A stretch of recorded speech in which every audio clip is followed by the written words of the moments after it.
জনগণ তাকে বলেছিল একটা ভালো নির্বাচন করার, সেই পথে ডক্টর ইউনূস হাঁটছেন না, তিনি হাঁটছেন সাম্রাজ্যবাদের কথায়, তিনি হাঁটছেন ওয়ার্ল্ড ব্যাংক IMF এর কথায়, তিনি হাঁটছেন মার্কিন সাম্রাজ্যবাদের দাবিদারি করার জন্য।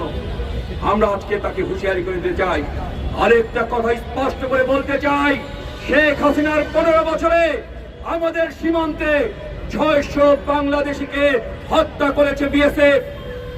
আপনি 5ই আগস্ট ক্ষমতায় নিয়েছেন, আপনার আমলেও প্রতিদিন বাংলাদেশের সীমান্তে বাংলাদেশিদেরকে হত্যা করছে বিএসএফ। গত পরশুদিন চাঁপাইনবাবগঞ্জে 2 জন বাংলাদেশিকে হত্যা করেছে বিএসএফ। আপনি বাংলাদেশের মানুষের জান মালের নিরাপত্তা দিতে পারেন না বিদেশি শক্তির কাছ থেকে, আপনি বিদেশিদের কাছে আমাদের সম্পদ যারা দিয়ে দিচ্ছেন।